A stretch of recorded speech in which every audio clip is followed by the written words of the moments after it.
7 o'clock, it's starting time, so I'd like to welcome everyone to our August Zoom meeting, which I was just saying earlier.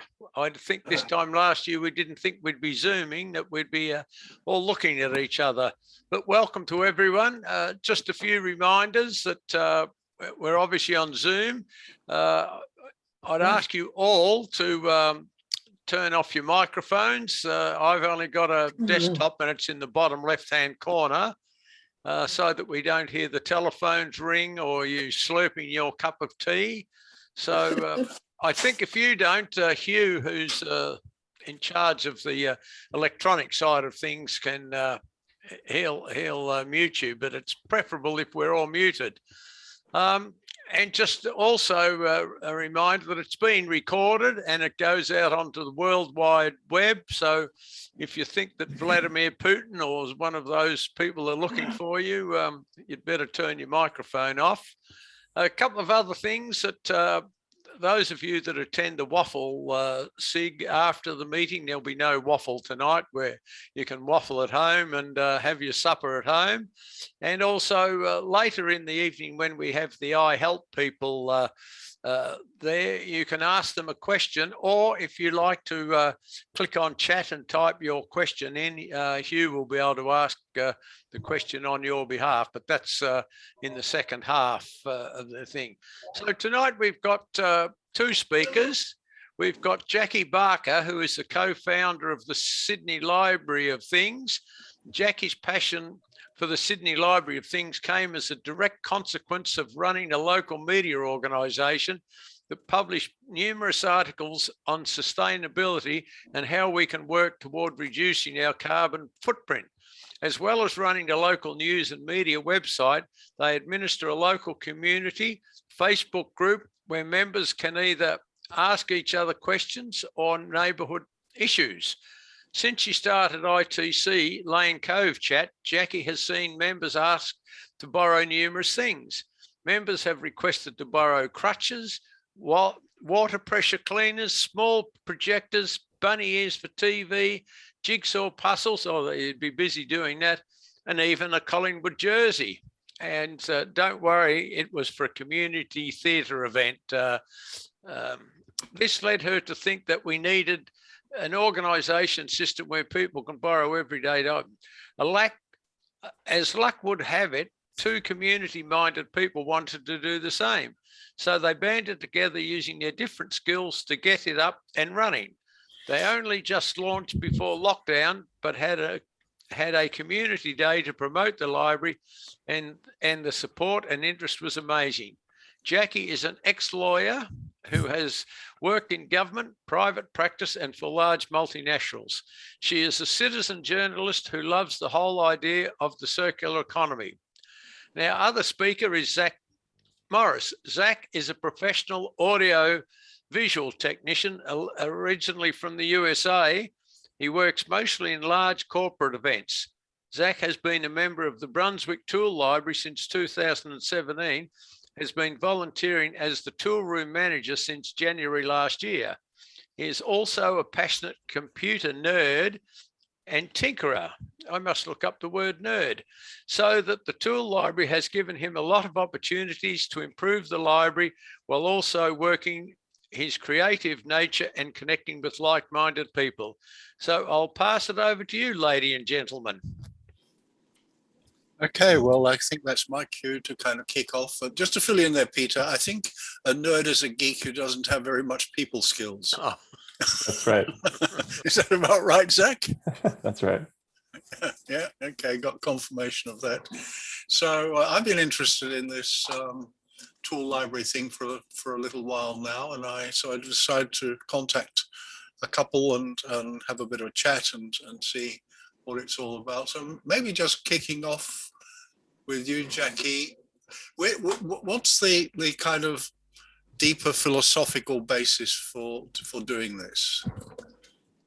The deeper philosophical basis is that I hate seeing anything go to landfill.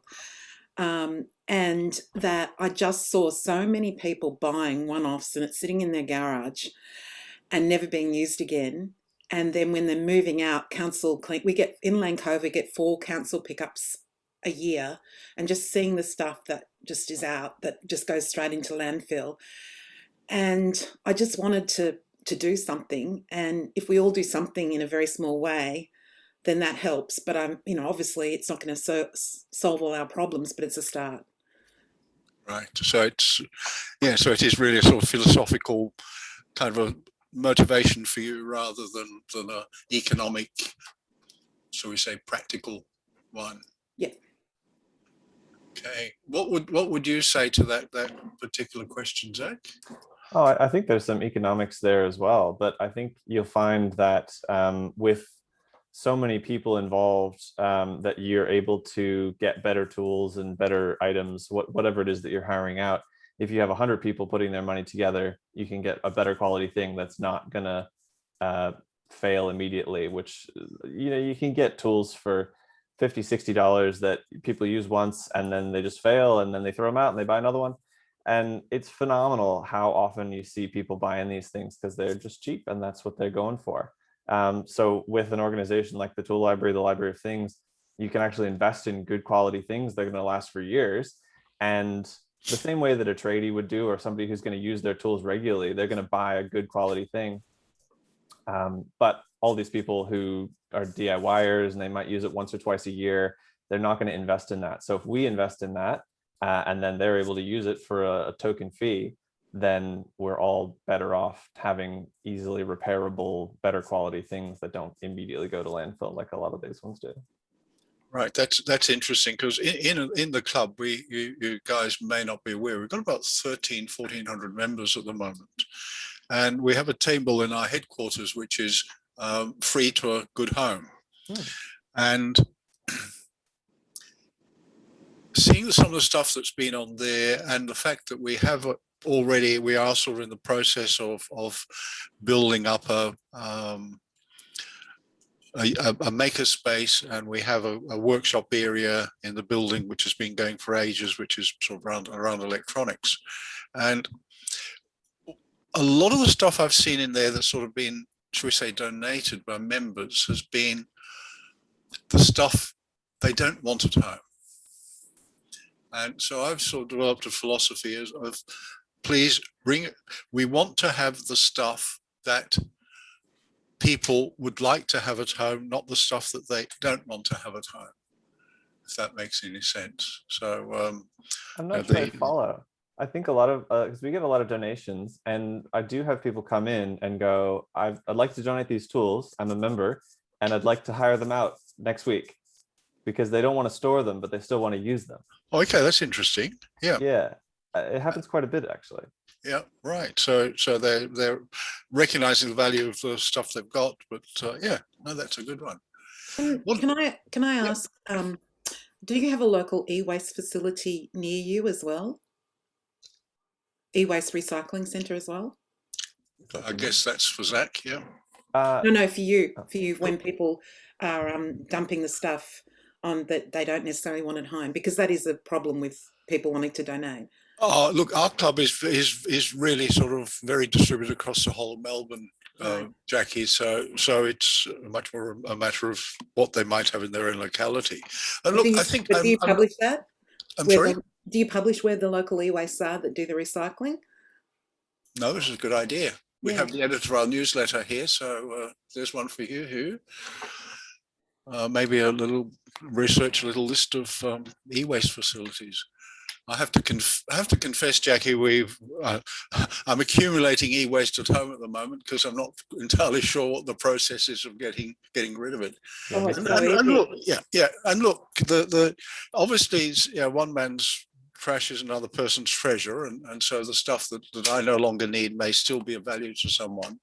But I was sort of backing up what Zack was saying, that we want primarily to have good stuff. Not cheap sort of trashy stuff. We want Bosch, not GMC drills in our collection. If anyone knows the GMC story, Bunnings was selling this brand of tools some years ago, and all the tradies were buying them. because they knew if it was going to clap out within a year, they'd just take it back to Bunnings and get a new one, because that was the Bunnings guarantee. Nice. And no one's going to nick a GMC drill out of the back of somebody's ute. So I think Bunnings finally cottoned onto that one, and they no longer sell GMC. So so maybe for you first, Zack. So you're in an inner city suburb, and Jacky, I don't know that much about Lane Cove. I think it's sort of a little bit more sort of upmarket beachside kind of a thing. No? Yeah. Tell me about Lane Cove. Come on. Well, we've actually, the Sydney Library of Things is actually not in Lane Cove, even though we wanted it to be. Oh. It's in North Sydney, because North Sydney Council are the leaders in sustainability in our area. And they have a huge sustainability area called the Cold Loader. But you would call it inner city because we're 12 k's from the city. Right. Yeah, I vaguely know North Sydney. I did some work there many decades ago. So what are the most sort of popular items that are being borrowed from you guys? Zack? From the tool library, it's a lot of gardening tools. So a lot of people who have in share houses, younger people in share houses who want a lawnmower or whippersnipper and that sort of thing. They've got a yard to maintain, but they don't want to buy it because they're only in the house for a year or two. And then a lot of woodworking tools and people who are doing home renovations, DIY home renovation stuff, painting, etc. Stuff like that. So that's our main stuff, is we've got mostly gardening, woodworking, and then we've got a whole bunch of other little bits and pieces, pump to pump out your ornamental pond, all different kinds of like little auto part repair stuff like that, car parts, etc. Like car repair tools. I think what else we've got. We got heaps of stuff. Yeah, soldering irons and electrical stuff and metal cutting things, all different kinds of stuff. So it's all like there's the gardening and the woodworking, and then there's just kind of like smattering of whatever else has been donated, which is right. a lot. And Jacky, what about the gentle denizens of North Sydney then? Okay, so we decided to go a bit broader because, like, I feel a bit like a fake being here because the Brunswick Tool Library is sort of what gold standard libraries. But we decided that we wanted to go further than a tool library because where we are, there's lots of apartments. And when my daughter was younger, we did a lot with the local toy library. So what we wanted to do was take this, because there's toy libraries, there's library things, you can have a library for anything really.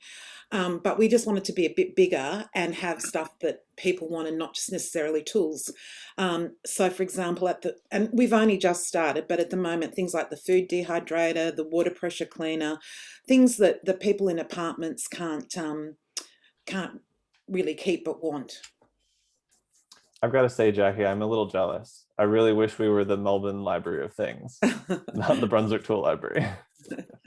Oh, I was, in my research, I found that somebody has actually managed to snag the domain name Tool Library Australia or something like that. Oh, nice.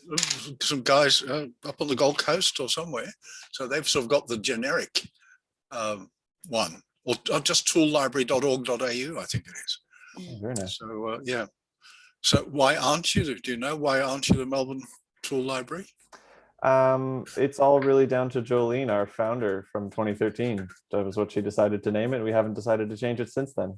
Right. I noticed from researching you that you actually do deliveries as well. Yeah, we do. Twice a month or fortnightly, we do deliveries. How do you organize that? There's just a couple of volunteers who've offered up their cars. Yep. One that typically does it, and then we got two kind of backup people.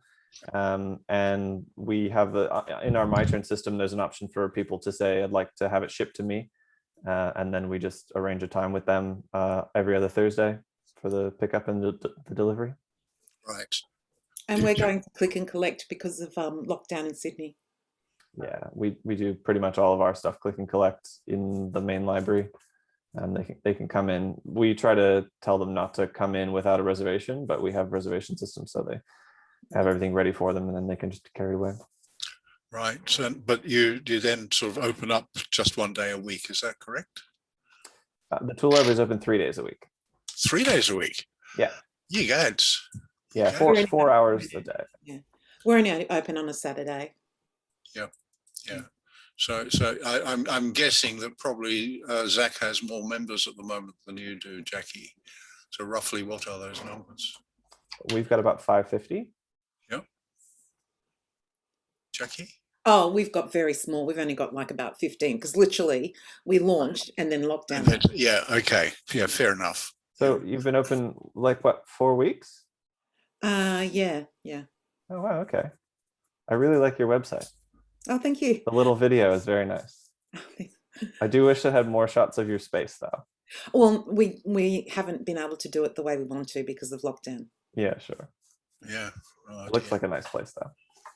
Okay, so we've got one quite established library basically, and one that I'm not quite sure what the term is, because you got sort of cut off at the pass, didn't you, Jacky, with the COVID happening at the very crucial point, which has been we were ready to hit the go button and really go for it, but you know what, it's a long-term thing and we'll get there. Oh, and yes.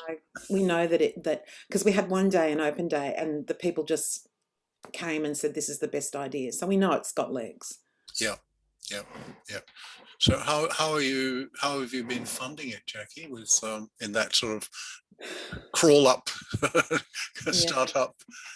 Well, very difficult. The three founders have basically paid for nearly everything. We do have a chuffed fund, and a lot of our friends have helped us, and we have got a couple of grants in, but we're very lucky in that we don't pay for the space because the North Sydney Council donated that. So if we hadn't have had that, we wouldn't have been able to do it. Yeah. How do you get your space, Zack? So currently we are also in a free space with East Brunswick Village. Previously we were paying rent in a kind of a piecemeal, like one guy would rent a warehouse and then sort of portion it off to people. So we were paying rent there, but we are getting most of our money from member fees. So they pay the annual membership, and then we do get some grants as well. Right. Okay. So what are your fees? So the fees are $85 a year for a regular member and $55 a year for concession. And that entitles you to 10 tools at a time for a week at a time, usually 2 weeks. People tend to renew, so you can renew once. Right. So people would sort of have to plan their DIY project and sort of get it over and done with. Yeah, they can definitely, I mean, it tends to come in waves anyways, right? You're doing the cutting and then you're doing the sanding and then you're doing the painting. So they can kind of take out sections of that as they go. And you can make reservations as far in advance as you want. So you could really plan it out if you wanted to, but most people kind of just wing it, and it takes them 3 months.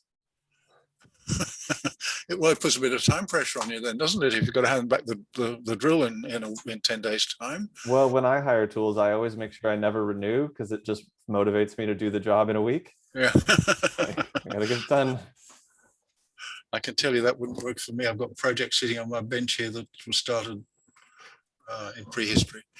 So what was I going to say? Well, I thought crossed my mind. I've gone again. So Jacky, or both of you really. Now, Zack, you are calling yours a tool library, and Jacky, you're calling yours a library of things. You sort of touched on that. How different do you think that becomes in practice? Is it sort of the underlying philosophy that change, or their sort of aims and aspirations that change, or is it just a different label? I think we're very similar, except that our range is just bigger. But the number one thing that will probably be borrowed will be tools. But we felt that there are other things that we would do, and we also call it the Sydney Library of Things, because what we want to do is we want to have hubs. So we're starting with North Sydney, then we hope to put a hub there, and in one hub it might be tools, in one hub it might be toys. So we just want to give us that option. Right. On tomorrow, the world. Beg your pardon? I said on tomorrow, the world. Yes, that's right. Yeah. Going for world domination. Yeah. I guess this sort of crossed my mind, Zack, that I guess seeing that the Brunswick Council is being kind to you, that's a barrier to renaming yourself something a little more global as well, isn't it? I mean, you know, it's in the past. What have they done for us lately? Okay.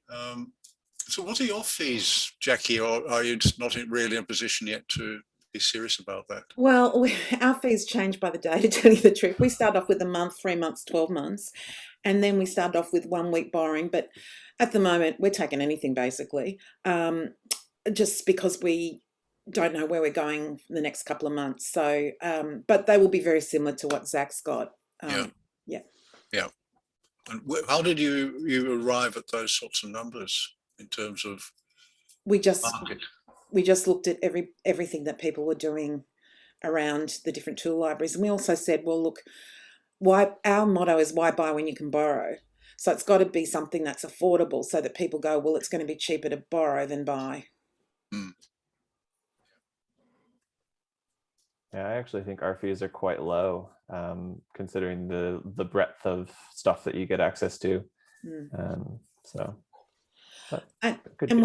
sorry, Zack, I was just going to say, one of the things that I found fascinating, not fascinating, but one thing I found about you is that my other co-founder is a real sustainability person. She lives in Lane Cove off the grid. She can sustain herself. And so she doesn't believe that you should buy anything. And so we've had a little bit of a dispute, because my view is we should go out, buy really good tools to start with, and then hire them out. And she's saying, no, we don't buy anything. So we're having a little bit of an issue with that. Whereas my belief is that really start with the best, and then you don't have issues with breakdowns, etc. And from an insurance and liability point of view, I think that's better, which I see that someone's got some questions about that. And I'm more than happy to talk about our journey on that, because it was painful. Yeah, look, I'm totally in support of that. I'm very much, let's buy the best quality that you can get and not worry about the junk. But we do also take donations. So we do take sort of junk stuff that we go, well, look, if it gets another 3 or 4 hires out of it, if somebody can use it a couple of times and then it goes to landfill, then at least it's better than it going to landfill in the first place. But certainly when we're buying, we're trying to buy the best quality as we can get. And the availability of repair parts is another very important thing that I look at when we buy stuff, to go, is this something that's going to be available with parts in 5 years when we need to get stuff? So definitely. Yeah, certainly if you're buying something new and it's a high price tag sort of item, you'd want to, it's a bit like the problems I went through since getting a solar system on my roof. You want to make sure that there's someone around in 10 years time to back up the warranty. Yeah. Okay, I'm going to go to a few of the questions from our members here in order of receipt. So the first one is from John Hall. Are there any legal or insurance implications of either of the libraries? Yes. Actually, not ask the question to either of the librarians. Sorry, I rephrased his thing inadvertently. So, yeah, Jackie, you're the lawyer, so go for it. Okay, so yes, there are legal and insurance implications, but you can do things to ensure that you limit them. To start with, every tool library has a liability waiver form, and every tool library has insurance. The only problem was that because we were broader, and we made the mistake of putting somewhere on our website that we had a toy that was one of the ones that was a high public liability risk, we couldn't get insurance to start with. And then when we narrowed down what we were looking to hire out, it was then easier to get insurance. So I used to work for a national retailer, and I can tell you the type of products that people will just say you can't get insurance on, and they're the ones that we'd never put in the library. Whereas if you're going for a tech one, then the liability issues are going to be much lower, because they're products that well, you just don't see many like public liability, product liability claims for tech stuff as you do, for example, jumping castles or ladders. Ladders are huge ones with public liability claims. Yep. So that is the way that you can make sure that you have your risk down low, and then you put in place all the risk profile, risk stuff. That's you do that as well. But to start with, get your liability waiver and insurance, and you're halfway there, 3/4 way. Right. So, okay. Yeah, how do you find all that? Same thing. We've got a liability waiver and we've got insurance. Sign on the dotted line and before you take it away. Yep. It's been part of our sign up process. So. Yep. Well, in that regard, one of the thoughts that sort of crossed my mind thinking about this was the sort of rule: if you can buy it at Bunnings, then it's okay. What would you say to that, either of you? I'd say I've seen a lot of issues with things that you can buy in any retailer. Right. Okay. So you Yeah. still have to make a risk assessment. And for example, I said, no, we're not going to have things that that can cut people's arms off, or things where they're high risk. And you can just, the other thing is that you have someone who goes onto the ACCC product recall site and just have a look to see the ones that constantly get recalled, and then you'd steer away from those products. Oh, that's a good one. Yeah. Yeah, we do that as well. Go through the inventory and check for recalls and such. Oh, okay. I'll go make a note of that. Excuse me a moment. Yeah, I think something else that's important is having the related safety gear. So if you're hiring something out, then you have the safety gear that goes with it. You can go, you sure you got safety glasses? You sure you got earmuffs? Yeah, right. Okay. So if you're going to hire out an angle grind, you better have some masks and glasses as well. Yeah, exactly. If you're going to hire out an angle grinder. Yeah. Yeah. The other thing we do is on my turn, we load up the catalog, we load up the operation manual so that they can't say they haven't seen it. Yeah. Right. What's my turn? My turn is a system that nearly, I would say, Zack, I'd say 100% of tool libraries use. Pretty much 100%. Yeah. Or software system. Yeah, so it's an inventory system. Yeah. You put all your inventory in there, it gives you numbers and lets you check things in and out, put things out of service for repairs or test and tag, etc. Right. So it all does things like repair or maintenance schedules and stuff too, does it? Yeah, maintenance schedules, all that. What about test and tag? You can put it in as a maintenance item, but we use WinPats. It's a super old pat testing software to maintain that. So we just have a spreadsheet that we then cross-check with MyTurn. Right. So it's a semi-manual, in other words, not semi-manual for us, just because it was going to be such a pain to then maintain two systems, right? Because if you're doing both of them, then you have to mark it off in MyTurn as well as marking it off in WinPats. And WinPats is the thing that actually prints out the tag with the date and keeps track of the intervals and stuff. So it just seemed easier to not do that. Right. Okay. So that's, yeah. Okay. I think I get you on that. Yeah. How do you spell that, Zack? WinPats, WINPATS. Okay. They have a iPad app and stuff now. We're on like the super old, like 2007 or so era WinPats version. It works fine. It's just basically a spreadsheet that integrates with your test and tag machine. So you can plug your test and tag machine in by USB, and then it prints off the tags and stuff as you go through. It does the whole test. Oh, okay. That's interesting. Yeah, that's a really important thing, because at least I imagine, Jacky, you'd be the same, but we're classed as a higher business in the whatever the categorization system is. So we have to maintain our test and tag records every 3 months. So every tool that's electrical has to be tested and tagged every 3 months. So it's a big bunch of work. Yeah, and we were lucky that one of the volunteers is a retired electrician who's happy to do all our testing and tagging for it. Mm-hmm. Yeah, so remember, get him to train everyone else. Ah, good idea. Because it's actually very easy. It's really just a trust thing, to go, this person has enough competence to actually do the test and do things safely, and is gonna make sure that, tell you when it's broken and not just go, it'll be fine. But yeah, it's you don't have to do a certificate or anything else, even though the training organizations want to make you do it. Yeah, they do. Yeah. If you have somebody competent who can train everybody, then you can get everybody up to speed. That's interesting, Zack, because we had a member, he's left us now, unfortunately, who is a Sparky, and he came into the club one day with the equipment from his employer, and we started sort of going through everything. Mm-hmm. And I'm a retired electronics engineer. So I sort of started chatting with Bill, and then I got him to show me, and then we sort of did a bit of digging, and yes, I found out that, yeah, I'm fully qualified to do that test and tag, because basically I know what I'm doing. Yeah, exactly. That's it. If you're deemed a competent person by the person responsible for the equipment, then you can do it. Yeah. So it's the bigger deal is actually the ownership of the equipment, and I suppose the back office paperwork that you got to do.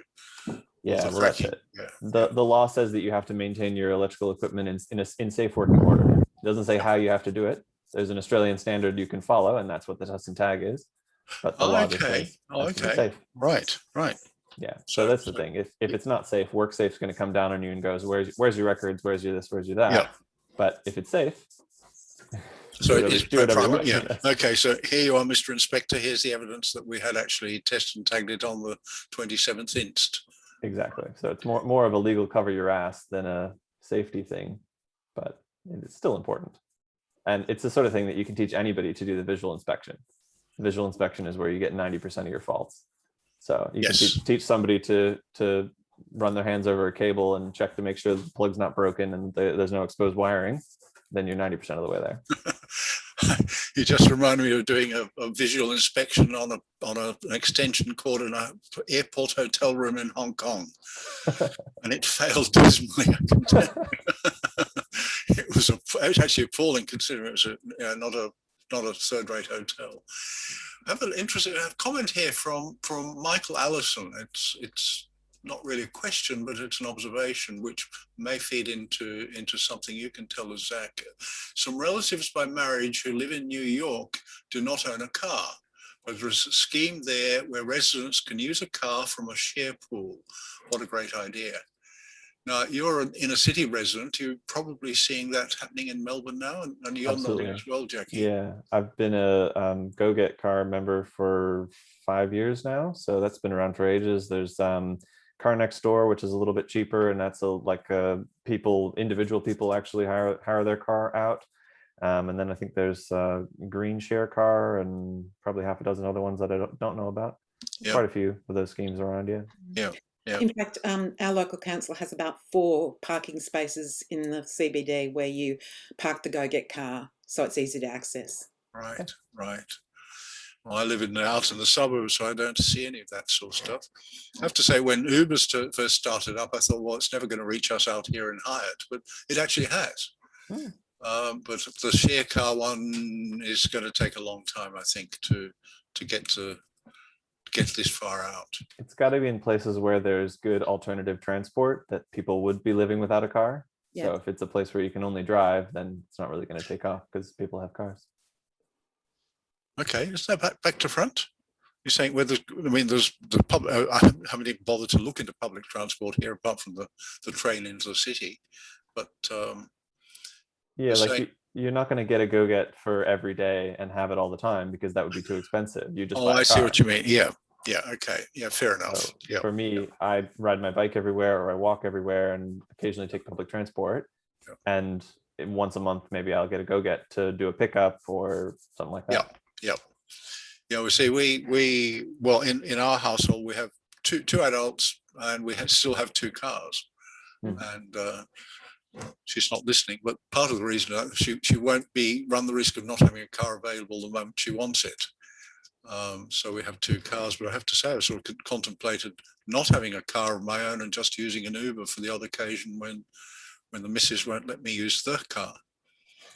I'll give you a bit of philosophy. Does the tool library, that's an interesting one from Frank Pereira. Does the tool library have a thermal imaging camera?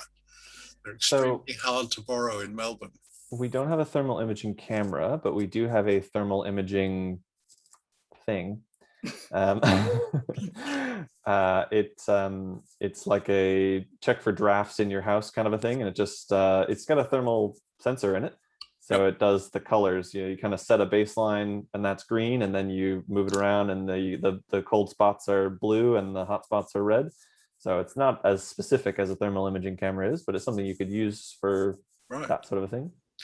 If there are any microcontroller people listening, you could make one of those with a themystor and an Arduino quite easily. Oh yes. Yeah, I've seen those kits. Do you have a camera, Jacky? No. They're fairly expensive items. I think they're sort of in a bit of change out of $1,000 for a middle of the line range kind of a device. What do you use the thermal imaging camera for other than crime scenes? Zack, you want to take that one? Yeah, you can use it for a lot of stuff. And I know that people use them in cars. If you have an issue, then certain parts of the car might be hot. I've seen people do, if you got underfloor heating, you can use them to track the loops of the heating, so you can separate things off or whatever. I'm sure there's hundreds of uses for them. Bad electrical connections and switchboards. Oh yeah, that's right. Yeah, put it on the switchboard. Used a lot by Sparkies. Yep. Yeah. Now there are a lot of uses for them. There is a Facebook group called My Efficient Electric Home, and that group obviously is big on thermal efficiency in homes, and they have access to a thermal camera that you can sort of go around and check where the heat's leaking out of your house, around windows and door frames and all that sort of thing. And apparently you can save quite a lot of energy and hence a lot of carbon by having that. But they are an expensive item, and I think it sort of almost fits the exact mold of the sort of thing that you wouldn't buy for yourself but would like to be able to use now and again. Yeah, that's the kind of vibe of the one that we've got, is the checking for drafts and seeing which parts are cold. Yeah. How much did that cost roughly, do you know? That was donated, actually. I'm not entirely sure what the cost was. Yeah. It actually would be almost trivial to make one of those. I might do one else this evening after the show. I'll send it over. In fact, I never thought of that idea. Yeah, good one. So just a differential temperature measuring indicating gadget. Goes from blue to red. Yeah. Okay.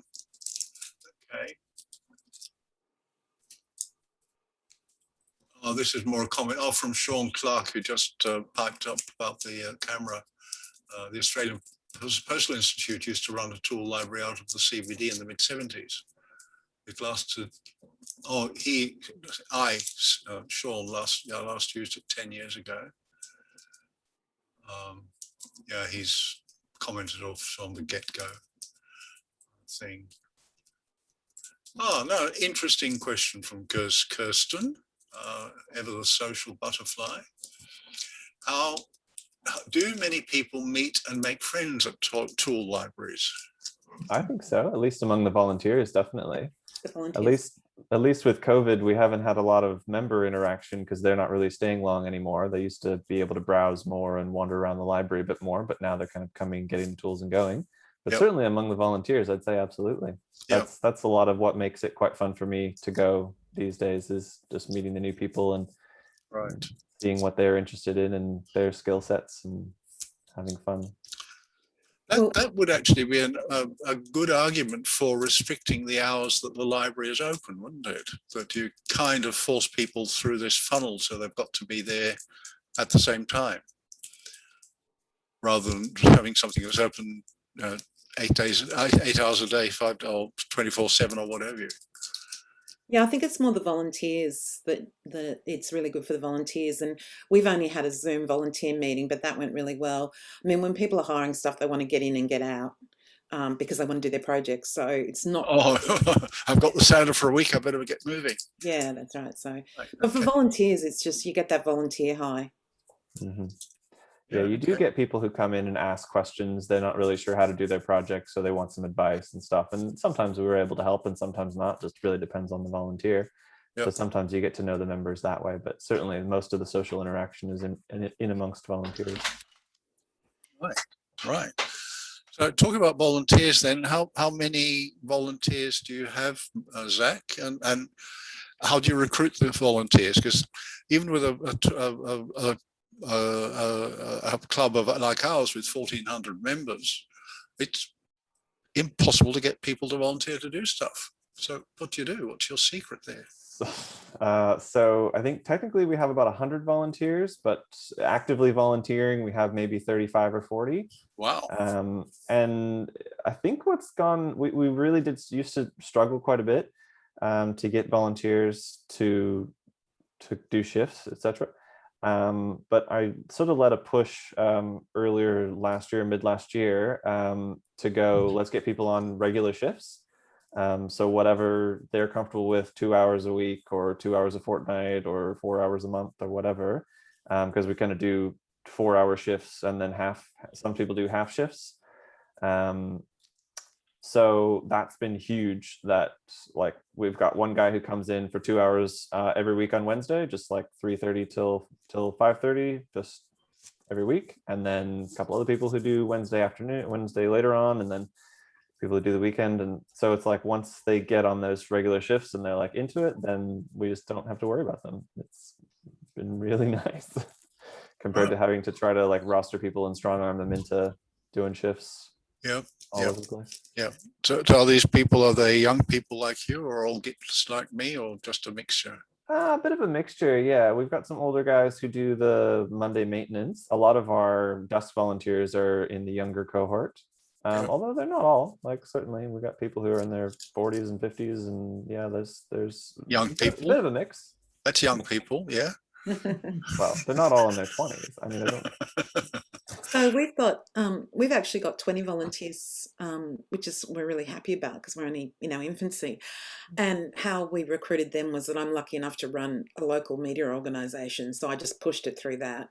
And we've got a whole heap of people from millennials through to seniors, from retired people. So we're very happy with that. Great, fantastic. Yeah, so you're the de facto marketing manager as well, I guess. Yep. Yeah. Okay. Just checking the.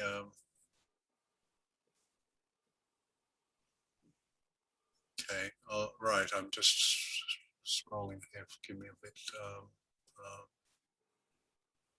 Is there I think we've covered this actually already. That.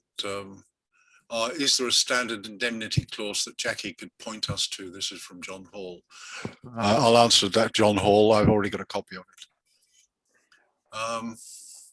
Peter Bacon, how do you check the hirer's ability to use the tool, and what percentage are returned not in the state they were hired out?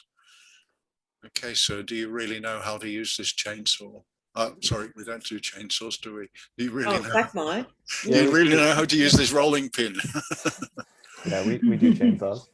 But no, aside from, especially with the chainsaws going, are you sure you want a chainsaw? Maybe we could give you a reciprocating saw with a pruning saw blade or something else, handsaw. Yeah. No, but generally we don't have any checks that they can use the tool other than going, you sure you're comfortable with this? Okay, cool. Right, right. And what percentage of tools are returned not in the state they're hired out? Probably 5%, fairly low. Dirty is more common than broken, but certainly broken's like, yeah, not heaps. It's a pity people can't sort of clean the thing up before they bring it back, isn't it? Yeah, so we generally hassle them about that. They come back with it covered with sawdust or covered with grass or whatever. Kind of go, can you just, here's the cleaning tub. Yep, you take care of that. Yep. While we... A corollary to that is the question, what do you do about consumables? I mean, even we sell consumables. Sorry? We sell consumables. Right. The consumables aren't included in the membership, other than whippersnipper line, because it was too hard to sell. It 3 meters. Okay. Yeah. It was a weird thing. Just because they didn't tend to use the entire thing, and then it was like, oh well, I paid $2 for this whippersnipper line and I only used half of it, so can I have my dollar back? And just like, all right, whatever. And there are people who will do that. Oh yeah. No, so we hire out like sanding paper, angle grinder blades, pruning saw blades, jigsaw blades. You sell? What else? I think you mentioned. Yeah, we sell them. Yeah, we sell those. Yeah. So that's been only in the last little while, because we kind of used to have things donated, and then it was all just like, is it half used ones, and it was just a little bit messy and dirty, and people were unhappy with that. So it's really a convenience more than we're trying to make money. We're not really making money. It's just we'll buy them in bulk and then sell them for basically what we pay for the credit card fees. So just a convenience, because they don't have to then go to Bunnings after they've been to us. They can just come to us and get everything and go to their project. I would imagine that would actually be a bit of a PIA to have to maintain that, where here we are selling 3 sheets of sanding pails, 3 sanding discs, or a hacksaw blade or something like that. How do you mean? Well, just awful lot of work. So the volunteers got to go and dig out the 3 sanding discs and charge the $2.50 for them and so on. Yeah, it's just we have a little display where they're all on their own little shelf, so it's not too hard to pull them out. But yeah, then we've got we use Square for our credit card fees thing, credit card charge thing.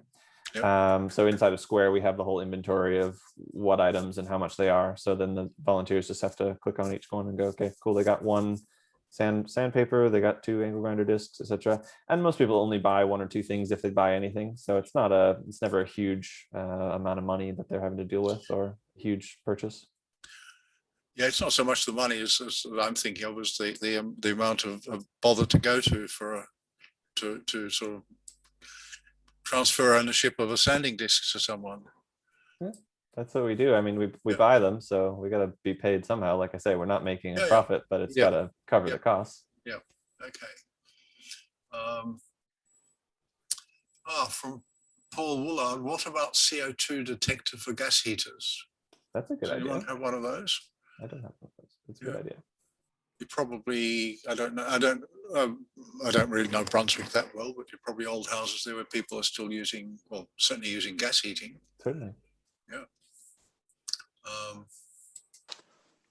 Kirsten, can Zack tell us about Monday maintenance? So Monday maintenance, we're also open, but it's just our Monday shift, and there tends to be a lot of people who come in for maintenance. We used to be shut and it was just Monday maintenance, and then we opened, so now it's just the Monday shift. But we get like sort of 4 or 5 people who come in regularly every week, and we do repairs and we commission new tools and test and clean and do kind of whatever needs doing. So it's usually a real fun time. We've got one guy who's a carpenter, and he's got heaps of skills, so he's always fun. And then we've got an electrician, myself, various other people who don't have a lot of skills but can certainly clean stuff and do whatever. I mean, I'm kind of in that position as well. I can troubleshoot a thing, can't always fix it, Right. figure out what's wrong with it usually. Yep. So it's just when we go through our backlog of stuff that's been broken through the week, or donations that have been brought in and need to be looked at and figured out if we need them, and cleaned and tested and put in service. And that's usually when we do a lot of our PAT testing as well. I'm sorry, your which? When we do a lot of our PAT testing, portable appliance testing. Portable plant testing. PAT, PAT. Oh, I'm missing something there. What's that? Electrical safety. Yeah, the electrical safety. What we were speaking about before. Oh, okay, right. Okay. Thanks, Sean. You missed one there. It says, does the library have a catalogue and what details is included? Yes. And we touched on that before, and that the catalogue is My Turn. Yep. It's so easy. So good. And directions, handy clues on using the tool. Yeah, as I said, we put up the operator instructions, and that's really what we do. Yeah, we put the manual in there, and then usually specifications, features, anything that comes with the tool for us, mostly for the librarians to remember what was in the case. And then if there's any YouTube videos that we can find that are good, we throw them into reviews or instructional videos, etc. Throw that in. And all easy to do on My Turn. My Turn is it's very easy. We've got people who've never had it before, and they've our chief librarian has never had anything to do with it, and she's all over it now. Right. So My Turn is absolutely the way to go for this. There's Absolutely. No other alternatives. Not as far as I know. No. Because that My Turn, I'm guessing, is designed specifically for these sorts of circumstances, with the repair schedules and all the stuff that wouldn't exist in a book library. Yeah. Okay. Well, we're getting close to time here.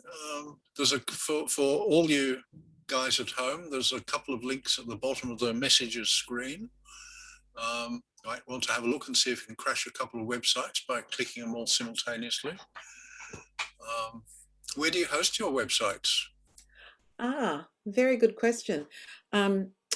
We actually, stupidly, I didn't have the say, yeah, and we use the cheapest, which of course when you do that, you're really in for trouble. And because I've run a website with lots of bandwidth users and problems with having servers and blah blah blah, we've now switched because literally it was crashing over with such a small amount of users. So my tip is go for the best host you can for the best price. Right. So you on the Dodo Light plan or something, were you? It's ridiculous. What are you on now?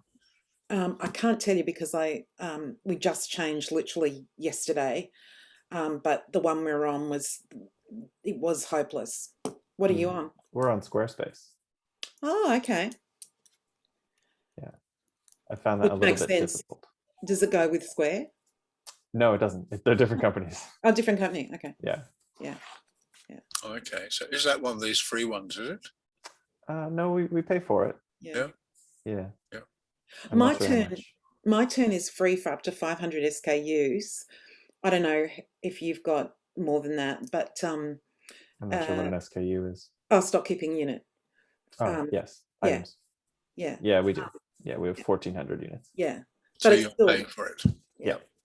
Yeah, we're paying $600 a year for the 1,500 and what is it? No, it's 1,000 members and 1,500 items. No, 1,000 members and 2,000 items. That's what we're on now. Sorry, we just upgraded. Yeah. I guess by the time you get to 500 units, you know whether it's going to work or not, don't you? correct. Yeah, but Unless you've got a very benevolent benefactor. Gene, he's very nice. Don't know if he's got a lot of money stashed away. The developer of My Turn. His name is sorry, Gene. no. I meant the getting the 500 items. You won't get to 500 items unless the thing is being a success. Yes. Or unless you've got a very benevolent benefactor. I get you. Elon Musk could come along and say, "Hey, you guys need to stock up properly here to get this going." I think if that was the case, then the fees would be okay. You wouldn't be worrying too much about it, would you? Okay. Interesting question from Kirsten. How many, roughly, what's the average, what would an average member borrow per year? And how many items or loans would you get per year? Now you're getting the hard questions. I got to look at the stats here. So, okay. So,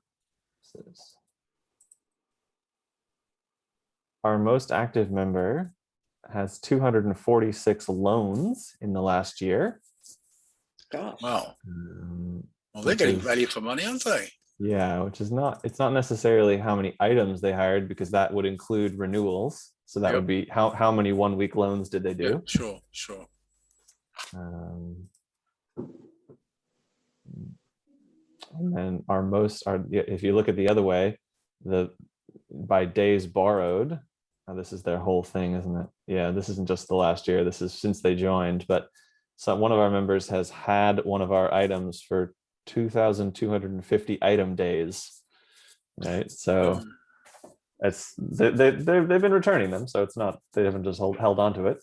Right. But that's like the number of items they hired times the number of days they had those items is 2,250. Yeah. I guess, Jacky, you really don't have the track record yet to put numbers on it. No. But someone mentioned how easy it is to start a tool library. I think one of the things we've found is that the tool library community and the library things, everyone is so good at sharing information because they all believe in the whole concept. And so we've spoken to Brunswick, the Gold Coast Library thing's been really good. The community is very sharing with their ideas. Yeah, that's good. It's really good. Sean was supposed to link to My Turn.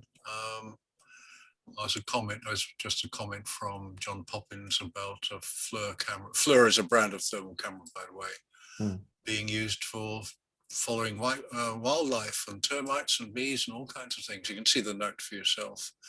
Cool. One question I do want to ask, and I'll get to Kirsten's final question. How do you handle late returns, losses, fines? You lost it, you broke it, now you pay for it, all that kind of stuff? Yes. And how do you collect the money? So we used to have a lot of issues with this, but we started collecting credit card, debit card numbers earlier last year. And most of the problems have just disappeared. We haven't really had to do the hard word on anybody because the people who were the troublemakers, I think, didn't want to put their card details in because they figured they'd get punished. And so they didn't. And then the people who were kind of mostly doing the right thing, it's easy enough to just call them up and go, hey, you have that tool? And they go, oh yeah, I'm so sorry. Yeah, I'll bring it in. So most people are pretty good with that. Yeah, I think it's mostly just like the threat of us having their credit card and not even actually charging it has been enough to keep most people honest. Late fees, again, we kind of used to have a big issue with this, but not so much anymore. If people have stuff late, there is late fees. Yep. If people have stuff late, they generally come in and go, yeah, I got a late fee to pay. Here's my card. And if they go, hey, look, I really can't pay this, or hey, my mom died, can I have a break or whatever? We go, yeah, of course. Like it's not a money-making venture. It's mostly just like a slap on the wrist for them to go bring your stuff back on time. Yeah. So it's like we're not out to really punish anybody with the late fees or any of that. It's like it's no big deal. What was the thing? Oh, damage. Yeah. So mostly people same with the damage. They come in and go, yeah, sorry, I broke it. How much do I owe you? And if it was in excellent shape and it was something we bought, then we'll charge them the full amount. And if it was in crappy shape, or if it was something that was donated and we're not that fussed, then we might charge them $10 or $20 or sort of half the price. I mean, we did one, had one lady come in with a damaged sander the other week, and I knew it was in bad shape going out. It was kind of one of those things that was on my list to go, well, we need to get a new sanding pad for it. We need to get like the bottom Velcro pad assembly for it. Yep. And she brought it back in, was like, yeah, it's wrecked. So we split the cost, right? So the tool library paid for half and she paid for half. So she was happy with that.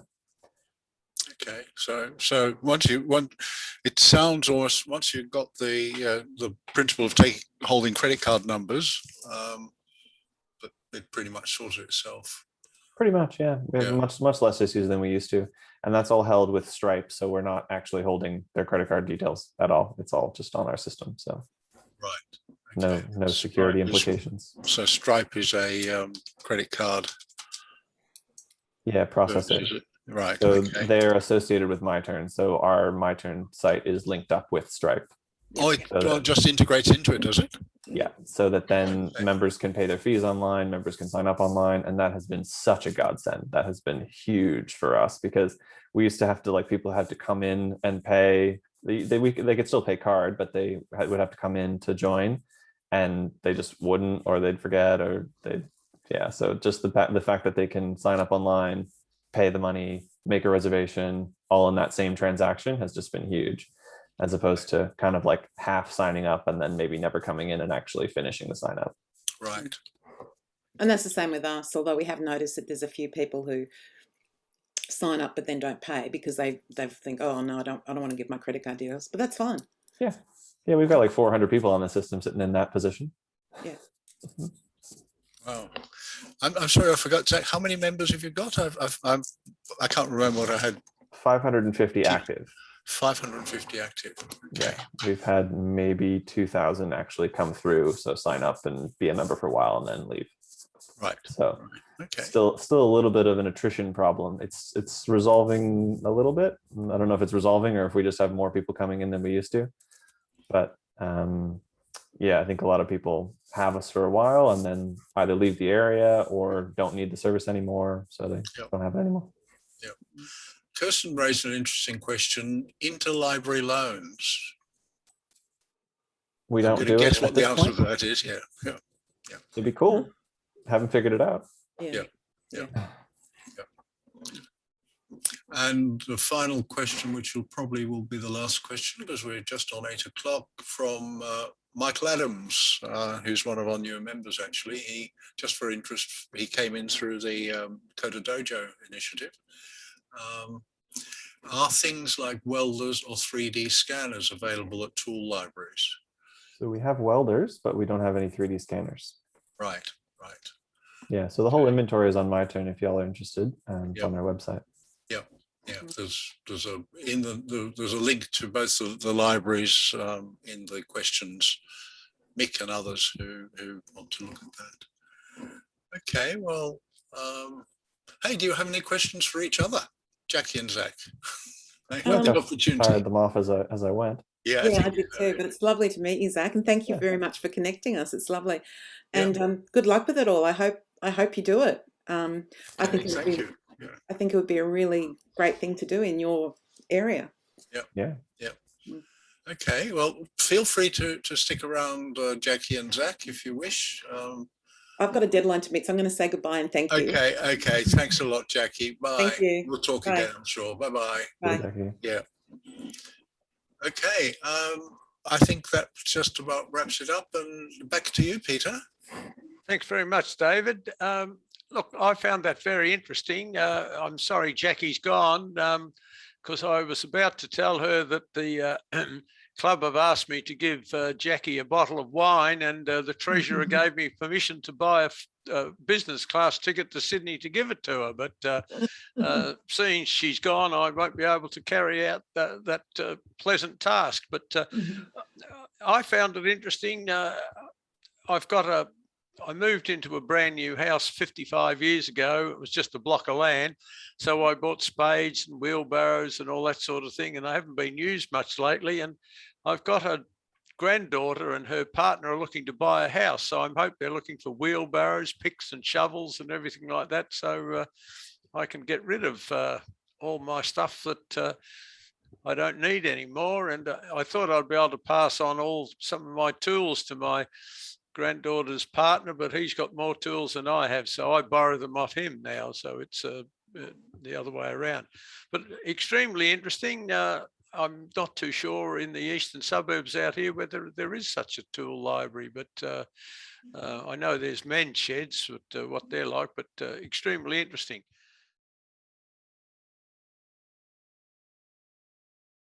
So our next item on the agenda is we've got David Stonier Gibson, our president, back to give us his report on the club. Thanks, David. Thank you, Peter. So I'm on again already, am I? Okay. Just a couple of things here to report. We'll start off with the transition from Microsoft to Google. Making good for this is a report basically from Harry. The transition team has almost completed creation of new accounts for members who are actively using their MelbPC mail. An audit of the remaining Microsoft accounts is underway to prepare for the eventual withdrawal of Microsoft services. As we've been saying all along, the transition for OneDrive and Yammer will follow once the email is done. The email is the biggie, and once that's we've got that taken care of, we'll look at those other things. So that's the transition. Cross that off. One little point of process here. There have been some reports of, and apparently it was happening on Saturday. At the moment, if you are attending at Moorabbin with a group of other people, please do wear a mask. Apparently that was well observed by the Coda Dojo on Saturday, but not necessarily by everyone else. So just to be on the safe side and to keep everyone safe, wear masks while at Moorabbin. I confess I was probably a little lax myself last time I was there, but I'll improve that in future. And finally, I think it's probably about time to reveal that I am indeed thinking of setting up a library of things in the club. I think it could be something that could be of great benefit to existing members, and I think it could be a great draw card for new members. It's going to take a while. There's a lot to organise and a lot of things to think about. Jacky from Sydney has very kindly supplied me copies of her legal ease documents, the disclaimers and all that sort of stuff. I'll probably be having some chats. I hadn't met Zack until this evening, but I'll probably go and visit him once that's possible. Pick his brains a bit more. I think he'll probably be. Are you still with us, Zack? Yeah, I'm still here. Yeah, you're still there. hopefully, there you are. Better not talk about you sort of in the third person then. Hopefully I'll be able to come and visit you, mate, when things settle a bit and pick your brains a little bit more. Yeah, that'd be great. And sort of get some pointers in implementing my turn. Definitely. We have an internal database system based on CiviCRM, but from everything I've been able to establish, it just won't be possible to do an integration between the two. They're just so many miles apart that it probably wouldn't work. So we'll have to go sort of standalone for now. There's a lot of things to organize there. We already actually have got a couple of items or equipment for our library. I won't say in because it's certainly not established yet. One member has donated a few items, a multimeter, a GoPro camera, I think one or two other little things. The video group have made their camera drone available for use as a loaner in the library. And I actually went out and bought an electronic microscope to help kick things off again as well. So it's likely to be a little bit more sort of geeky oriented than a tool library as such. So we'll call it a library of things, I think. So we'll have some of the geeky things that a computer club would rightfully have in its arsenal. And I have listed as possibilities things like infrared cameras and so on, a few somewhat upmarket items.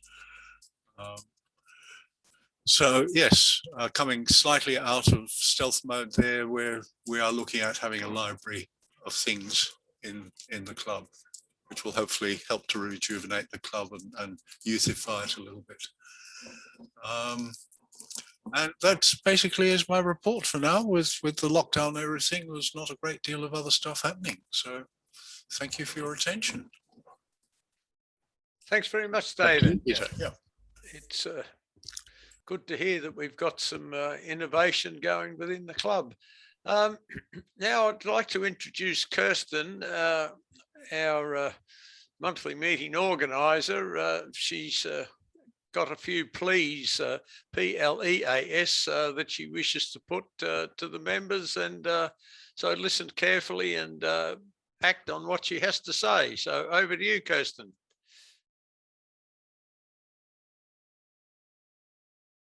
In thinking about how we feel things from now, and can you hear me actually? Yep. Yeah, you're okay. Okay, cool. And so I sort of thought, well, maybe pinch a leaf out of iHelp's playbook, because the iHelp members, there's three of them take turns in hosting the iHelp segment. So I thought if we could get a group of us that would like to do the what's new or what's news or what's news for me kind of segment, we could meet together before, get together before, so we'd sort of sound each other out on what we were going to say. And George was kind enough to hear me out on what I'm planning to spiel about shortly. So I thought I'd give it like a demo of what it would be if you had me for taking a turn at what's news with an S for me, but it could be what's new or what's new for anyone. So if you're thinking you'd like to join us, please get in contact. Anyway, so I've been thinking a bit about podcasts, because I listen to quite a lot of podcasts. And in fact, Jacky, who was here tonight, also runs a podcast for her In the Cove newsletter and so on. And so that's kind of business related with the In the Cove website and so on. And a lot of podcasts are business related, but sometimes they're just based on a friendship, such as Annabelle Crabb and Lee Sales, who do Chat 10 Looks 3. And when I heard them do that first time, I thought they can't do that. They're just girls having a chat, you know. But they're up to episode 164 or something. Then there's another friendship one, academic friendship one, which I've started following and enjoying. And it's an Australian psychologist and an Irish cognitive anthropologist. And they try and make sense of the world's greatest self-declared gurus. And so that's an enjoyable one. There's A16Z, which was kind of the business that grew, again, a friendship-based business of Mark Andreessen and Ben Horowitz. So Mark Andreessen was the guy that founded, way back in the day, it was Mosaic, and then I think it became Netscape. And these days they're into venture capital. So they have a editor, her name's, I'll try and say it, Sonal Chotchki, and she was with Wired. She's Indian and she talks extremely fast. She's really smart. And there's one of the things that they talk about in, if you listen to a podcaster a lot, there's kind of like, you start to feel quite intimate with them, but it's kind of asymmetric because the listener knows their speaker, but the speaker doesn't really know much about the listener. So it's kind of asymmetric intimacy there in your ear. And I also listened to another podcast called Software Engineering Daily. Now, it so happened that Jeff Meyerson, who does Software Engineering Daily, was also listening to Sonal, who does A16Z. So when they finally got together on a podcast, they go, oh, well, we've now got symmetric, asymmetric intimacy. Anyway, I liked it when, Jeff Meyerson from Software Engineering Daily recently wrote a book, because he actually set out to interview, do a 1-hour interview per day on software engineering, which he's been doing for, I don't know, many years now. And he interviewed a lot of Facebook engineers, and out of that, he wrote a book called Move Fast, and he wanted to publish it via Audible, but Audible took a long time. So because it was called Move Fast, he wound up publishing it for free. David, you're screen sharing. No, I think. So I've got the link for that. I'll pop that all in chat shortly. And one of the other people that he interviewed was Kent Beck, who was one of the 12 original people in the software manifesto, the Agile Software Manifesto. And Kent joined Facebook when he was about 50, and he'd literally written the book on test-driven development, which is sort of a protocol for writing software. And the young people at Facebook, they weren't into this test-driven development stuff. And so it was kind of really interesting. Kent's, he wound up thinking that, yes, these young people, the new way they were doing it had a lot to go for it. So it was a fascinating interview with that. Anyway, on the topic of Facebook, because they do a 6-week boot camp and so on. I think Kent wanted to give a talk on test-driven development, but everyone else wanted to go do tango dancing. We also had at the user group in 2019, we had Michael Brand from Otsmart come and talk to us, and he's done an actual fascinating podcast sort of presentation on Facebook that I've got the link to as well. So that's kind of the other side of Facebook. One is just like this brilliant engineering, sort of starting off with PHP in a mess and coming to doing React and becoming a kind of a exemplary for a lot of coders in the React stuff. Not that I do React, but then that's from the coding engineering side, very exciting for the people that are in it. And then from the kind of business side, and where are we going with the engineering of elections and things like that. Michael Brandt's got a fascinating presentation on that. So that's me, but maybe some other people out there would like to give what I just did a shot and network with myself and George and even do it better than I just did. So thank you. Back to you, Peter. Thanks, Kirsten. I'm sure you'll be inundated with offers of assistance. I'd like to see some people do it because I think the club's motto is members helping members, or words to that effect. So Yes. this is a good case in thing where members can help other members, and you don't have to be shy, or well, don't be shy, just come forward. So I'd now like to introduce Mike Ellison. I hope you're ready, Mike. We're running about 10 minutes ahead of schedule. So you've got an extra 10 minutes to occupy the members' time and probably answer lots of their hard questions. So over to you, Mike.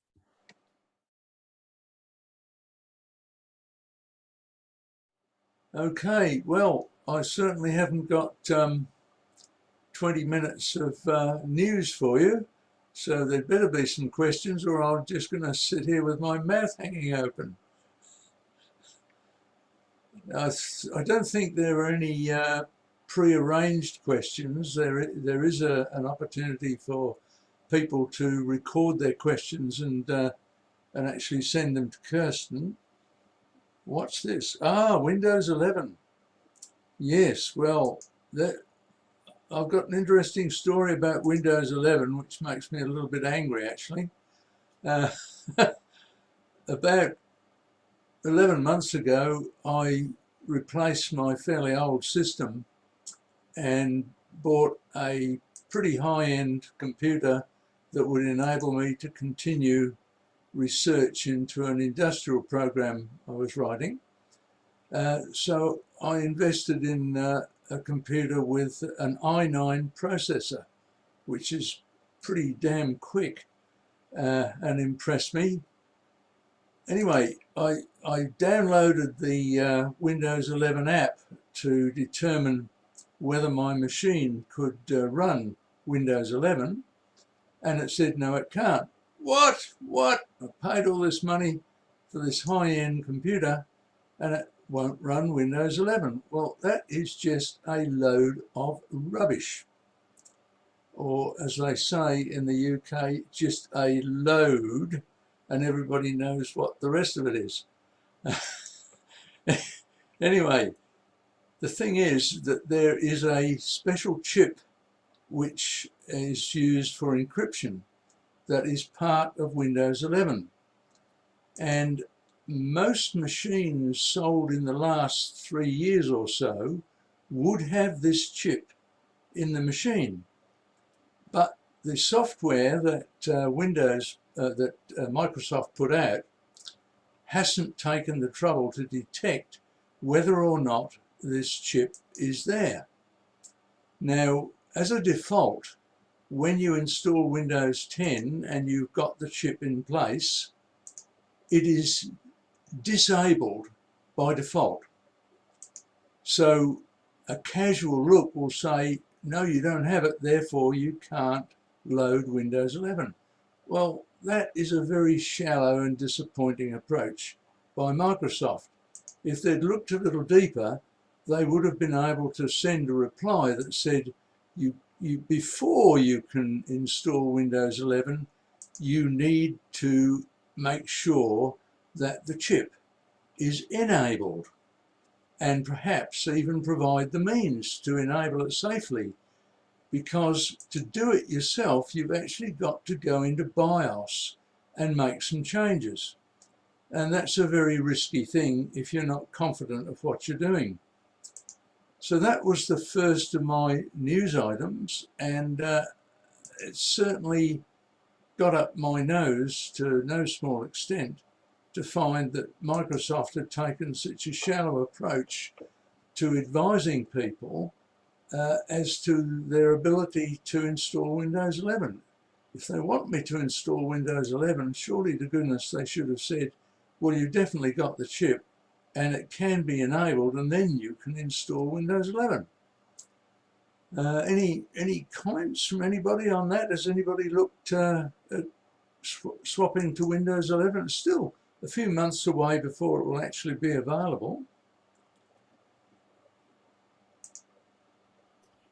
Well, Mike, I went through a very minor exercise, sort of more out of curiosity than anything, but my computer is already sort of, well, I think 7 years old or something like that. The processor chip, it's still perfectly adequate for my needs. So, to be quite honest, I'm not terribly excited about Windows 11. Yeah. I always sort of get the sense that they bring out these versions of Windows and they just have to rearrange the deck chairs on the Titanic and they put the buttons and knobs in different places just for the hell of it. And I don't see all that much. There's still depths in 10 that remain unplumbed. A friend told me the other day, just today, about Windows key plus G brings up a whole pile of useful functionality on your screen. And I never explored that until today. So Windows 10 doesn't excite me in the least, to be honest. I think your comments are very valid, David, in the sense that a lot of our members have still got Windows 7, and it's a constant issue for iHelp that when people ring up and ask for help and we discover that they've got Windows 7, oh dear, not supported anymore, you're vulnerable to stuff, etc. And almost invariably they'll say, but I know how to use Windows 7 and I don't want to go to Windows 10. Now, I'd bet next month's salary, which is a pretty safe bet because I don't get salary anymore, that those people will say, Windows what? No thanks, I'll stick with Windows 7. And this is a real issue that I think people like Microsoft ought to be more aware of. There's a lot of users out there who are struggling with trying to learn new things. And whilst that's a whole new subject in its own right, learning new things, certainly it is a real issue for consumers. And I'm afraid that the IT industry is full of technicians who've done very, very smart things, but have completely forgotten about the user interface. Oh, absolutely. Absolutely, yeah. It reminds me of what happened with Microsoft Word. At one stage, I could find my way around Microsoft Word fine. I knew all the menus and what have you. Then suddenly they changed it to a ribbon. Yes. And all the ribbon does is consume 10% of my screen space. Yeah, it doesn't add anything. Ergonomics thing is a serious issue in design, not only of software, but of things that we use. That a lot of the universities got rid of Ergonomics 101 as a cost saving. That's certainly the case in Australia. I don't know that it's necessarily the case overseas. And that was a terrible mistake, because we see all sorts of products coming on the market today that are barely usable. They have not been designed by an ergonome. Well, that's right. It's just awful. You look at it and you think, who did this? Yeah. I can't see my Speedo because the steering wheel's in the way. Really basic things like that are happening all the time. Well, Mike, the steering wheel would not be in the way of your Speedo if you had a Tesla 3, apparently, because the Speedo is on the screen off to the right. So you have to take your eyes off the road and look down to the 17-inch flat screen next to the gear shift if you want to see what your speed is. So there's some ergonomics for you. Yeah. I read that and I thought, no, that can't be the case. And I Googled it. And lo and behold, all these aftermarket Speedo kits and Taco kits to bolt onto the steering column of the Tesla 3.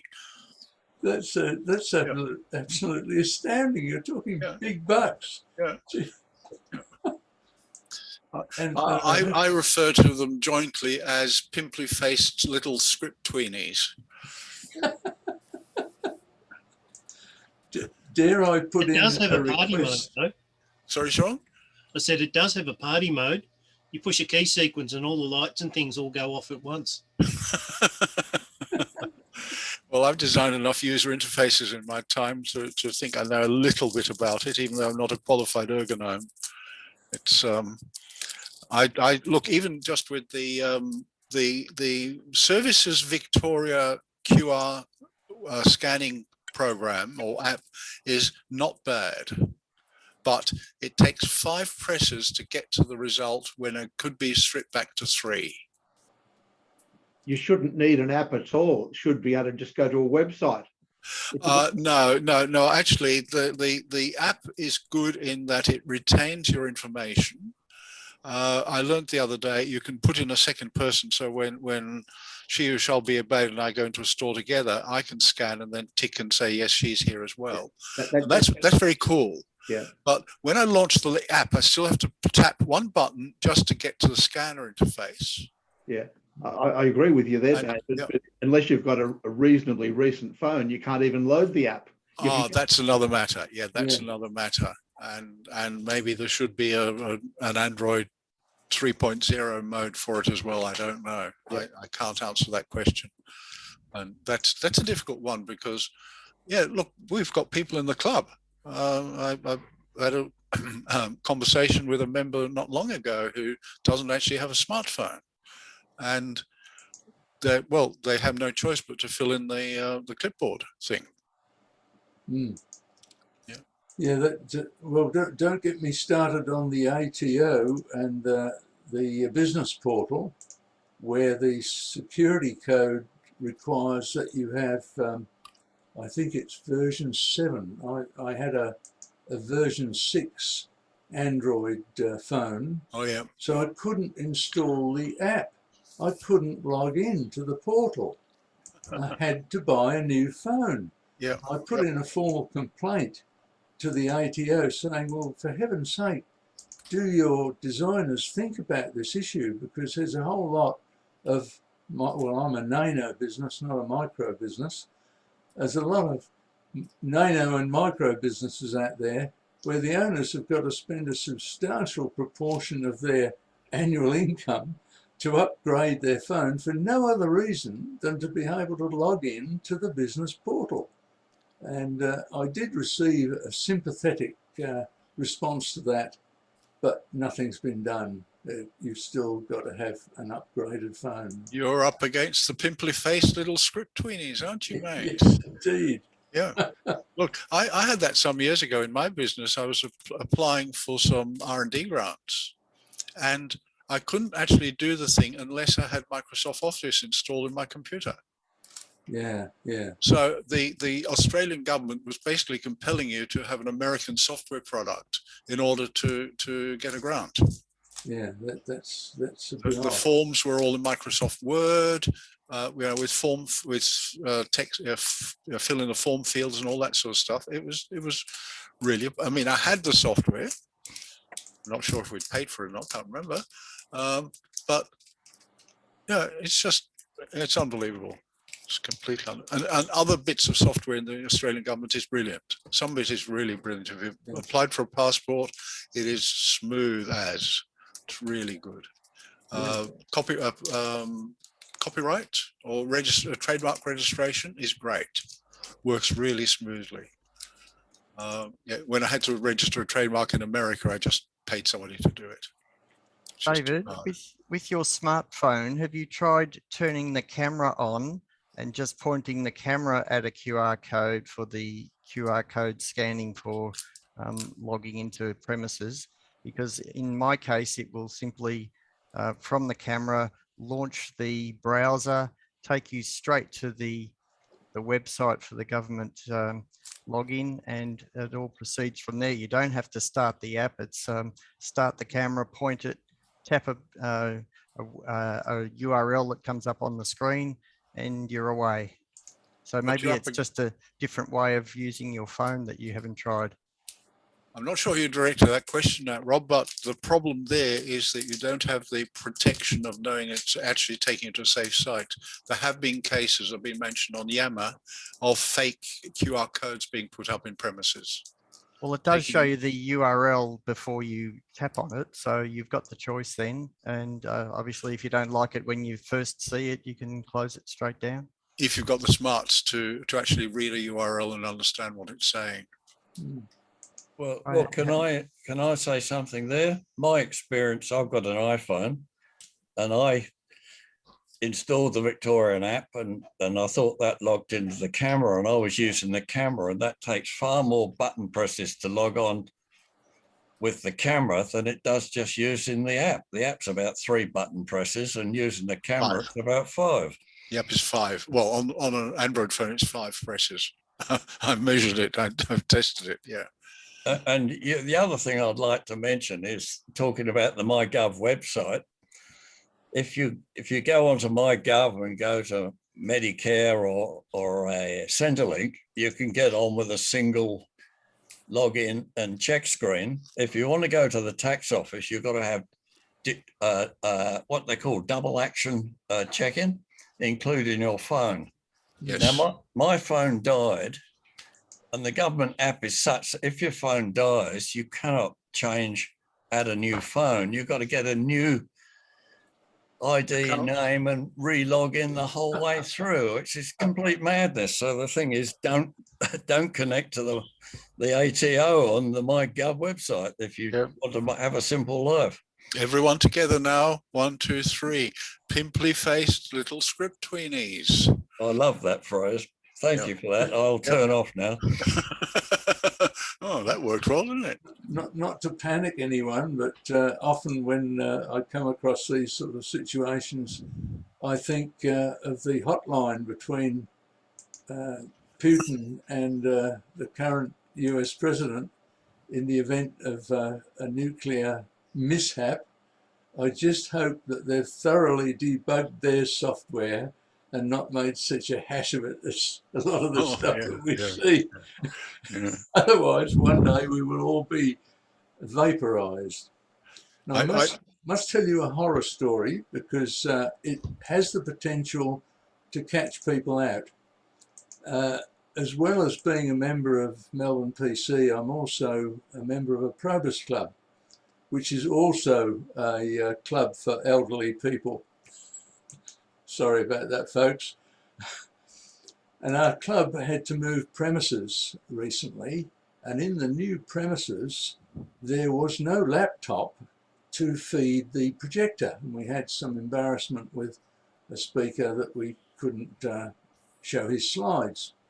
So I went to the local council and sought a grant to buy a laptop, which they readily gave to us. We were very pleased about that. And because hardly anybody else in the club knows how to use a computer reasonably well, I thought, well, I'll set it up and I'll take care of it, and if anybody wants a loan of it, they can have. So in going through the process, it was quite simple and straightforward, but you did have to have an identity to kick off the installation process.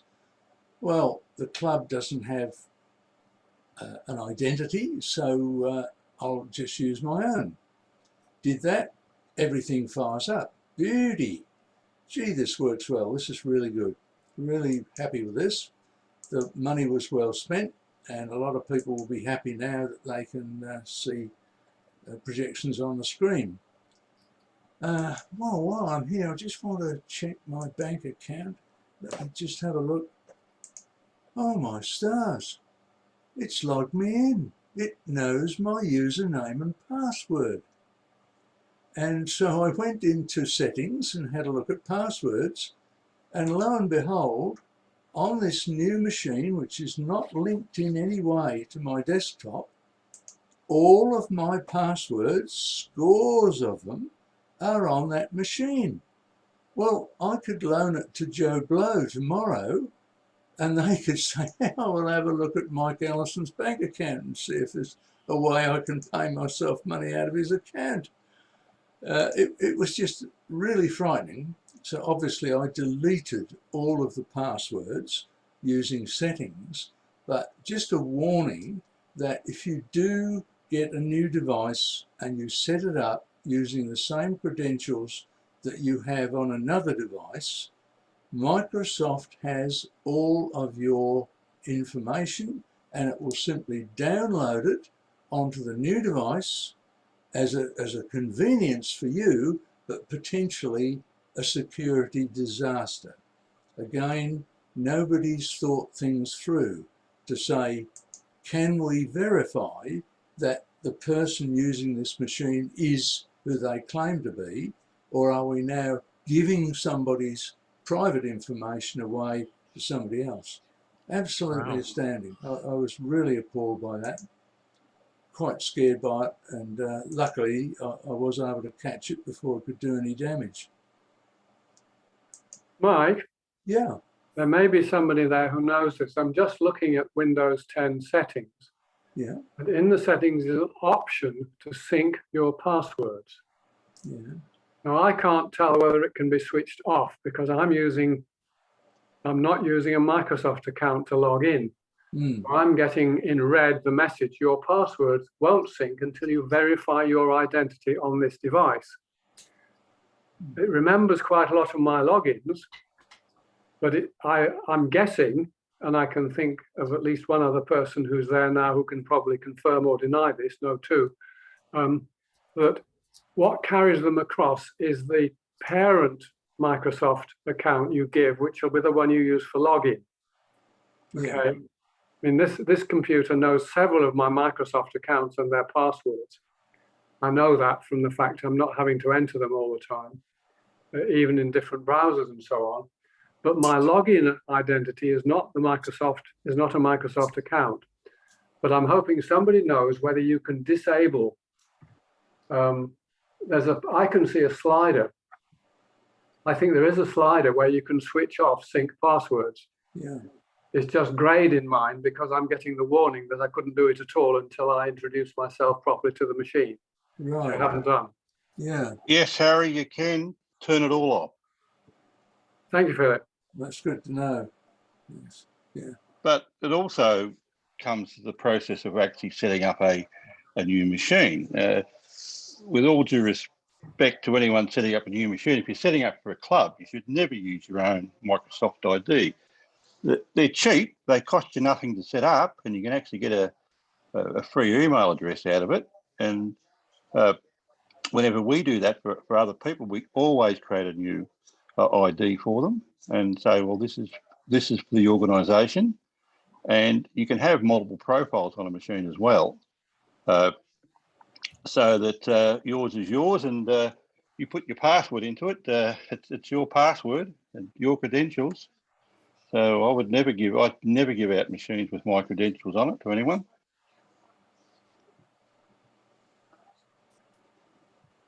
Good advice. Philip, do you want to follow that one up with how easy it is to, how easy or difficult is it to change that identity on the machine, the login identity? I've actually never done it.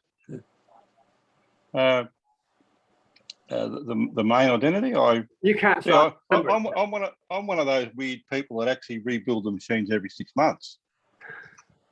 I'm remembering. So I'm remembering what's involved because it is a curious thing. There's a procedure for moving from the Microsoft account login in Windows to a local login that isn't a Microsoft account at all. To switch Microsoft accounts, you've got to go through that procedure and then introduce it to the new Microsoft account. So it can be done. You actually don't need a Microsoft account to start up a machine. If it's a pro, you can just say I'll have I can't remember, a limited account. But there's a trick. If it's a home, all you do is pull the internet connection out when you get to that login side, and it'll allow you to set up a local account. Yeah, I've got Pro, so I wasn't aware. Yeah, on the machine I'm looking at. So that's where I went through that procedure. But you're saying it just needs a bit more of a trick with Home. Oh, just pull the internet connection out. Yes. Because don't forget, Microsoft copped a lot of flack years ago, saying, what happens if I'm on a nuclear submarine? I have to do X, Y, and Z.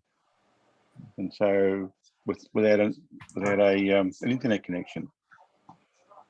So they allowed things to work without an internet connection.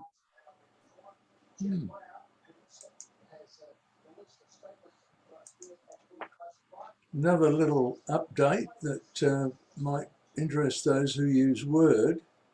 I've mentioned before that the dictation capability in Word is quite useful, but some of the commands don't work. And I checked that out a few days ago to see whether that has been corrected, and I'm sorry to say it still hasn't been corrected. I suspect that there might be a war on between Microsoft and Nuance Technologies, who publish Dragon Naturally Speaking, to see who's going to win the legal battle, because there's an awful lot of similarities between the two packages.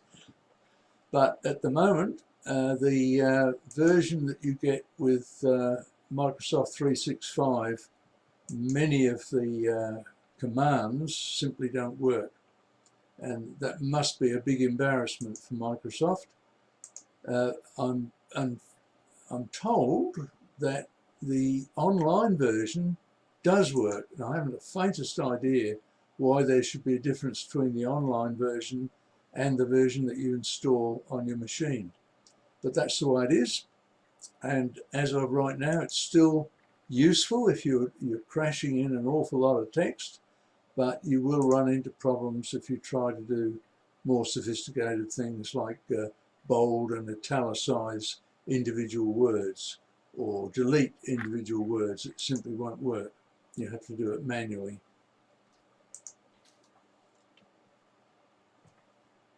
Other interesting things that have happened during the month is that I've had a few problems with Outlook just suddenly deciding that it won't start.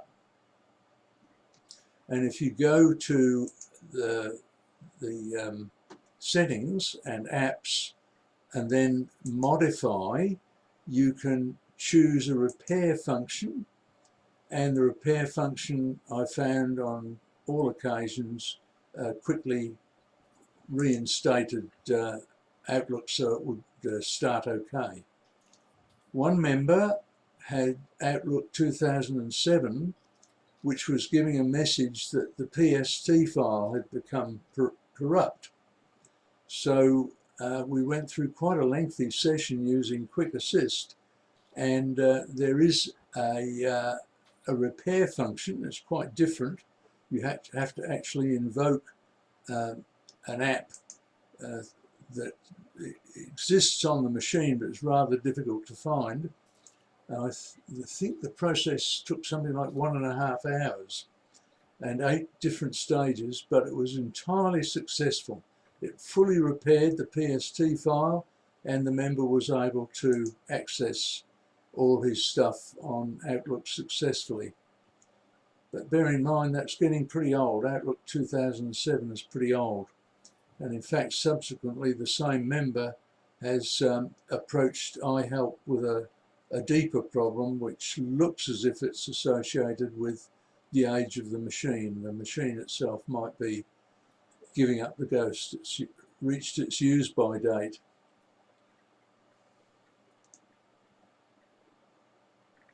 Let me have a look at my notes of other things that have happened. Michael? Yes? Can I, you just mentioned about the Outlook experience you had. Yeah. As a matter of interest, I had the same problem on my Outlook 2016. Right. And I did, as you said, go through the repair function. Yeah. And it came up good as gold. Yeah, that's good. Is there any reason for that to happen? Did they twig or do something? It's very hard to say, but one thing that I've observed with a lot of people is that their PST file has become bloated. And one way this can happen is if you get a lot of movies sent to you, and during the lockdown there are an awful lot of movies going backwards and forwards, that forms part of the PST file, and the PST file can go from being maybe 300 megs to suddenly a couple of gigs almost in a space of a week or so. It's desirable not to save those in your PST file. So if you've got a lot of movies that have been sent to you, best to delete them, yeah. Or if you want to keep them, save them and store them somewhere else, but don't let them reside in the PST file, because they will bloat it, and then the bigger the file, the more the probability that it could become corrupt.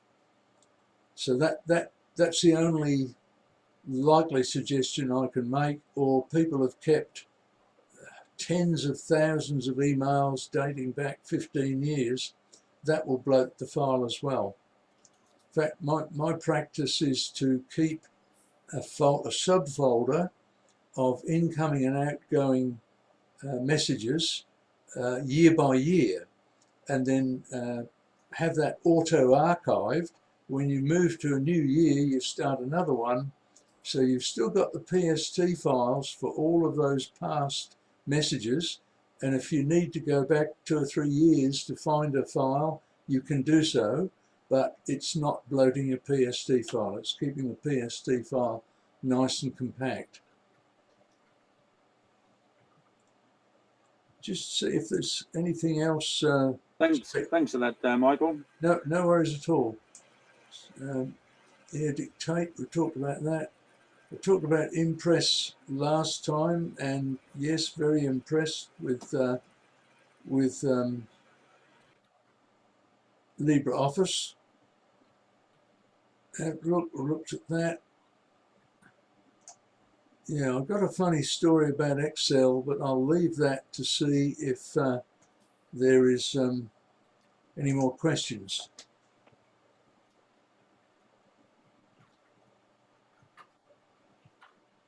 No questions?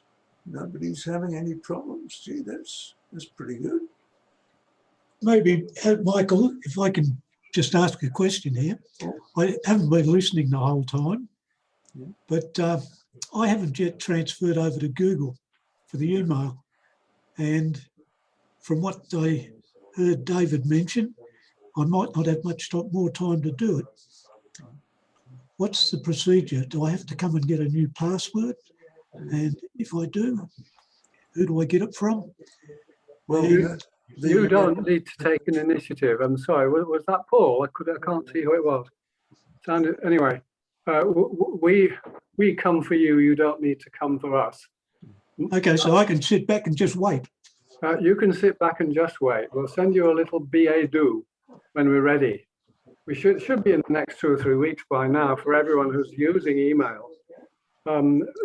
I've mentioned this in Yammer, but the strategy has been to favour members who both are reported by Microsoft as using their email fairly recently, and also under that have a mobile phone, because normally we send out the passwords by mobile phone for security reasons. We're actually very close to finishing everybody who's deemed by Microsoft to be active in that particular account. So you ought to be hearing from us soon. I did, for David's report, estimate the number of other accounts that will need to be migrated, but that's much more unclear because there are many accounts we won't need to migrate. In fact, over the past 2 weeks, we found 1,550 that we could just delete from Microsoft, who expressed anxiety that we're not using their accounts actively enough. So we found quite a few that we didn't need at all. Mostly accounts that we'd miss in the cleanup after members leave the club. But no, you don't need to do anything until we invite you to, and nothing is being lost by virtue of your being late in this particular queue. Only when every working email account has been migrated will our wonderful backroom gurus pull the plug on Microsoft for Mail and make it arrive directly at Google. Okay, thanks for that, Harry. And by the way, this is the first time I've spoken to you since your elevation to an honorary member. Congratulations. Thank you, Paul. That's very gracious. Okay, any other questions? Yeah, I've got one. It's I've got an email account which I use, special purpose one, which is only used very occasionally. I log into it only through a web interface. It's an email program called Horde, which is part of the cPanel package. I sent an email from that email address to somebody yesterday with some attachments, and I did a blind carbon copy of the email back to my normal MelbPC email address. The person I sent it to did not receive the email, but did not receive the attachments, whereas the blind carbon copy of the same message, I received both the email and the attachments. So has anybody got any explanation on that one? One possible explanation is the attachment that some of the servers that are involved in the process of transferring the message from yourself to the destination might interpret an attachment as being potentially dangerous. I've certainly had a big issue if I'm developing an Excel file which has got a macro in it, because these days you have to use the Excel SM suffix to allow it to contain code, and that suffix would be recognized like a .exe file as being potentially executable. And I don't know what it is that you've sent, but it could be that the server has got a list of attachments that it won't allow to send on. That's the only thing I can think of as being a possible explanation. Yeah, that's a good explanation. Thanks, Mike. That was actually, the attachments were all PDF files, so I don't know whether they could possibly have anything in them that would be nasty. Yeah, well, unless there was something embedded in it, and it was unlikely it would detect that anyway. It seems highly unlikely, so it's a bit odd. Never heard of a PDF file being rejected by a server. It's a universal thing that, unless it was very large. Was it very large? No, not over large. I mean, I got around it by simply sending it direct from the MelbPC address. So it was, it's not an ongoing problem, but I was just sort of wondering why it might have happened. Yeah. Well, I've certainly had a lot of troubles recently with big mail-outs. So I tend to do some very big mail-outs for the Probus Club, and a lot of them in a single week. And I've been blacklisted several times. So all of a sudden, there's this great long list of people that didn't receive the email because I've been blacklisted. And going to the internet provider and trying to get unblacklisted is a hell of a process. But I've found that the easy way is you simply, in my case, up the stairs where the NBN box is, switch it off for 30 seconds, switch it on again, and when I come back downstairs to where the computer is, the problem's solved. It's given me a new IP address, and I'm no longer blacklisted. A good suggestion. Thanks, Mike. Yeah, I've had a similar thing. I sent a batch of emails to a whole heap of people, and it got through to everybody except those who were on Big Pond. Big Pond rejected everything. Right. Yeah. Yeah. Well, that's certainly worth doing. And in fact, some people even suggest that it's a good idea to switch everything off every night as a sort of a clean house exercise. But I find that with advancing years, I'll get downstairs, turn on my computer. Oh, drat! The email isn't working because it isn't turned on upstairs. It tends to be rather annoying. Mike, look, thanks for that. I'll save you any embarrassment of having to answer any more questions. It's 1 minute past 9, so I think we'll call the meeting to a halt. I think you'll possibly stay around for a while if anyone wishes to ask any questions off the record. I hope you've all enjoyed the night. I've once again found it extremely interesting. And hopefully next month in September, we might be able to get together at Moorabbin again. And, you know, this might be our last Zoom, but knowing how things are going, it possibly won't. So good night, everyone. And thanks for your attendance.